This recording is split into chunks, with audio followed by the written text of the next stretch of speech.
Hello' সকলোকে স্বাগতম জনাইছোঁ নতুন এটা ভিডিঅ'ত। বৰ্তমান গৈ আছোঁ এয়াৰপৰ্ট, কাৰণ আজি ডিম্পু ভাই অষ্ট্ৰেলিয়া যাব। তো ভিডিঅ'টো একদম আৰম্ভণিৰ পৰা আৰম্ভ কৰিব লাগে। আৰু আমাৰ ছাৰে অষ্ট্ৰেলিয়া যাব আজি, মানে আজি নাযায়, কালি যাবি ন? কালি যাব, মানে কি আজি দিল্লীত লেকিন যাই আছে। তো মই থ'ব যাই আছোঁ, ইপিনে মিন্ময় আছে।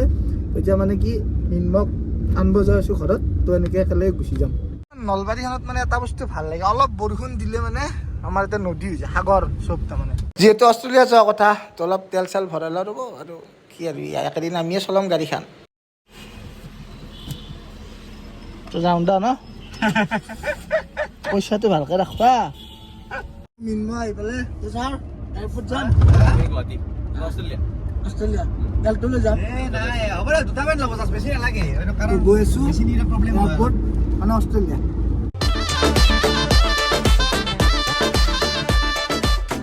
আৰু আমাৰ সৰুতে বহুত মানে এটা সপোন আছিল যে শৰাইঘাট দলং চোৱাৰ কাৰণে। এতিয়া দিনটোত কিমান আহোঁ কিমান যাওঁ, ভাল লাগে কিবা এটা। আৰু মানে গ'লোঁ এয়াৰপৰ্ট। এতিয়া আমি মানে এয়াৰপৰ্ট ৰাস্তাত সোমাম আৰু এইটো VIP।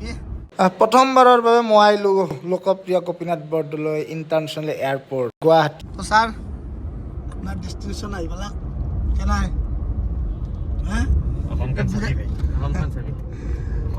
তো মানে একেদিনৰ কাৰণে মিন্ময় আৰু মই অসমখন চাম। আৰু ময়ো যাম অষ্ট্ৰেলিয়া। আপুনি যাব নেকি? আপুনি যাব। মই একলা যাব লাগিল। আমি এটা কালি মানে মই এটা চিৰিয়াছলি বহুত ভালকৈ কথা পাতিলোঁ।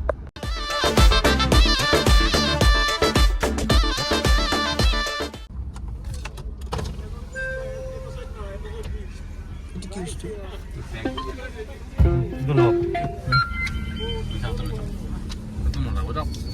আৰু একবাৰ দিব।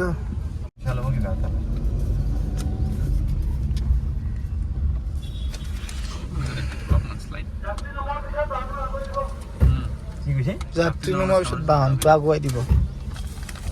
এতিয়া তই তো ছাৰ আহ।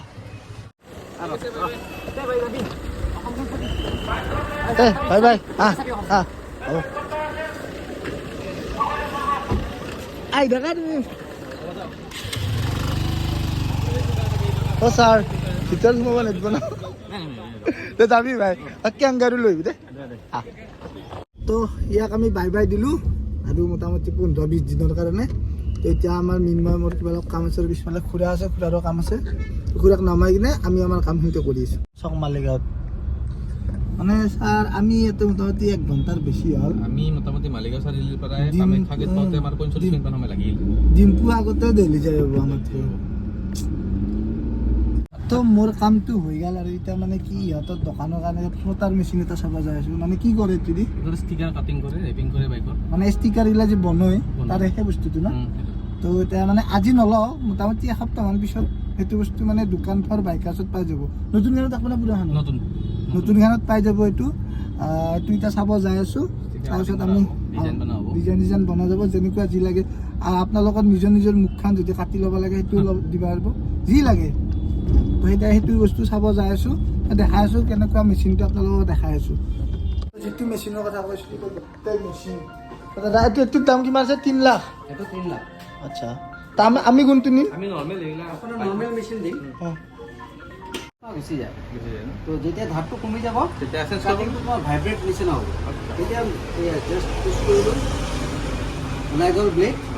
চেম আৰু নতুন ব্লেড আনি কিনে আকৌ সোমাই দিবা, তলতটো টিপি দিবা, বাছ হৈ গ'ল ছেটিং এইটোৱে। অ'কে। এতিয়া কিছুমানে কৰে কি পাহৰি যায়, এনেকৈ ঘূৰাব আকৌ ঠেলিব, এইবিলাক কৰি মাথাটো কিমান ওলাই যায় জানা? মিলাব পৰা নাছিল, মিলাব নোৱাৰে। এই পেডটো বেয়া হৈ যায়, আচ্ছা সেইটো তাত লাগি যায় মালটো, এইটো ফাটি যায়। এইটো হ'ল যিমান মেচিন আছে সব মেচিনৰ বাপ। এইটো কি কাম কৰিব? একেই কাম, কাটিং কাম। মানে ইয়াতে তোমাৰ অপশ্যন আছে, যেনেকুৱা প্ৰিণ্ট কৰিলো না, প্ৰিণ্ট কৰাৰ পিছত বা আপোনাৰ এনেকুৱাও কাম কৰিব পাৰি নেকি? ধৰক এই গাড়ীৰ বনেট চনেট পুৰা ডাঙৰকে কিবা এনেকুৱা কাটি মাৰিব পাৰি। কাটিংটো হ'ব, সাইড কাটিংটো যোনটো লাগে। এই বস্তুটো ইয়াতে এটা কেমেৰা আছে ভিতৰত, কেমেৰাটো মাৰিলে স্কেন কৰি লওঁ, স্কেনৰ পিছত কাটিং মানে পুৰা একুৰেট কটা যাব একদম পইণ্ট টু পইণ্ট। এইটোৰ দাম কিমান আছে? এইটোৰ দাম 3 লাখ টকা GST লৈ কিনে। এইটো তো মানে কি আমাক বেছি হেভি নালাগে, তো মানে অকল বাইক বা কাৰত লগোৱাৰ কাৰণে লাগে। তো হেভি মেচিন নালাগে। 3 লাখ টকাটো নলওঁ বাৰু, কিন্তু সৰু চাই ল'ম, মানে ইমানো সৰু নহয়, মিডিয়ামটো আৰু যিটো মানে কাম চলি যায় আৰু দেখা আছোঁ গোটেই মেচিনকেইটা দেখা আছোঁ আমাৰ মেচিন চোৱা হৈ গ'ল আৰু এইখিনি এটা সৰু ভিডিঅ' এটা আছিল অলপমান আপোনালোকক দেখালোঁ তো এতিয়া বাই বাই দাদা বাই বাই